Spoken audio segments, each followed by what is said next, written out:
here in Missouri it's hoping to affect. Like Kate said, my name is Morgan Keenan, and I work with Missouri Safe Schools Coalition, which is a project of the Promo Fund. And Promo is the statewide LGBT advocacy group. We've been around for 25 years, originally started because of privacy rights issues in the state of Missouri.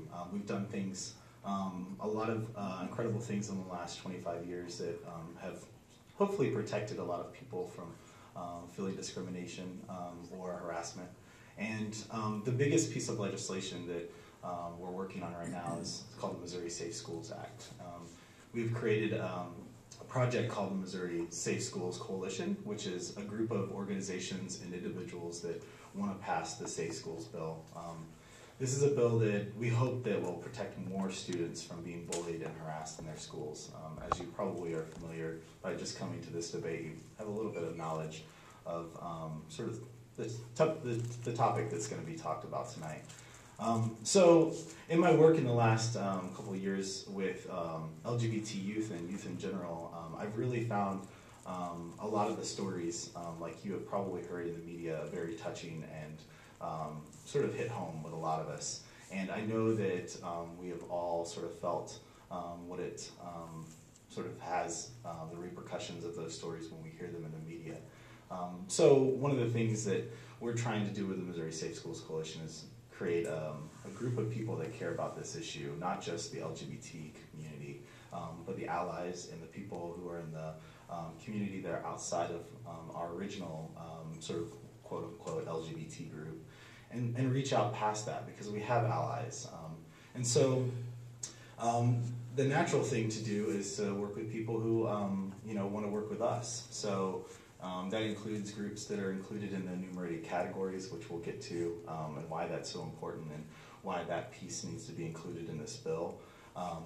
But it's been real interesting to see around the state how groups such as Paraquad, who works with the disability advocacy groups, has signed on to the Safe Schools Coalition and signed on to passing this law, as well as groups that deal with race and ethnicity, religious groups that want to see their religious freedoms protected, have signed on to the coalition and made sure that they have the right to do things in schools and not be bullied for it. So I have a couple of fact sheets that I left that I have up on the table, and they're just about enumeration in general. So I didn't want to bother anybody with reading them while we're here and sitting, but I do want to point those out. The other thing that I want to say is, I think this mic is going dead, isn't it? It's like slowly dying. We can hear you though. You can't hear me. Cool. Awesome. I just feel like it was going dead. So turn off the mic. It's dead. Yeah. Turn it off. Yeah, I think we can hear you fine. Great, I think so too. It feels kind of weird to actually speak into a mic. So you can use this one, I think. It's okay. Okay. Let me turn it up a little bit. Just like. Yeah, we want to make sure that those people can hear. It's turned off so we don't get any feedback. Right. Hello. Yeah. So I've been doing a lot of work in the last year, reaching out, like I said, to unfamiliar sort of allies, people that we don't naturally think that are going to be our allies, people who we believe that could potentially want and care about this issue to help Missouri. And it's been extraordinary. In October, the Safe Schools Coalition did a vigil because of the suicides that were happening in the news and were being uplifted. And we titled that vigil "Together Not Alone." Here in St. Louis, we had 350 people that were with us walking through the Central West End with candles, sort of to send the message to young people as they were getting so many messages in schools, like it gets better or it'll be okay, sort of like messages. And we wanted to give them the message together, not alone. And we did that all over the state. So in groups in Kirksville, churches in Kirksville actually did the same vigil. And they had 150 people. Columbia had 250 people. Springfield had 250 people. And in Kansas City we had one. I don't think it toted the same message, but it was really awesome to see so many cities around the state doing something and talking about bullying. So this issue is very hot right now, and I know it. It's in the media, it's in people's faces, we're aware of it. it's kind of like common dinner table kind of talk. And that's part of the reason why I think Ben reached out to me and Carrie to talk tonight about sort of what's actually happening when it comes to the debate on the floor. So for the last 6 years, the Safe Schools Act has been proposed by a legislator named Sarah Lampe, and she is from Springfield, Missouri. Sarah is previously an educator herself. She's a grandmother, and she lives there in Springfield and has proposed this bill ever since she got into office, which has been the last 6 years. She's getting ready to, and we're getting ready to drop that bill again in the Missouri State Legislature this session. And so it's really important that we have discussions in the communities that are like or similar to the discussions that we were hearing about in the legislature last year. One of those being the enumerated categories. So to talk a little bit about what we're going to find in that bill, there's 4 major points that are happening in the Safe Schools Act, and the first of them, and probably the biggest one that we're going to talk about tonight, because that was probably the title of sort of the debate, was whether or not enumerated categories should be involved in the Safe Schools Act. And so there's a lot of history behind that conversation. I'm just 27, and so I realized that it probably predates me. The idea of enumeration is not a new argument, nor is it going to ever go away, because quite honestly, classes that feel like they need to be protected and they need to be seen or voiced or heard in a democracy are constantly going to be asking for their voice to be heard.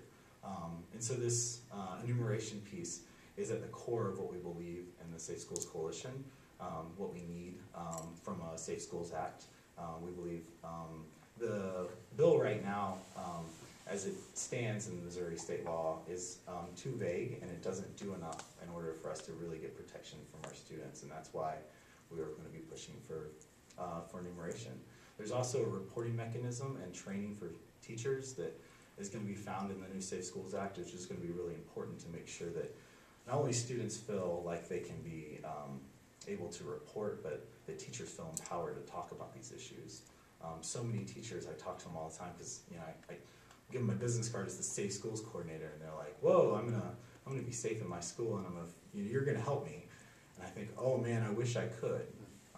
But in all actuality, our laws don't really empower our teachers as well as they need to in order to give them the freedom to talk about these issues.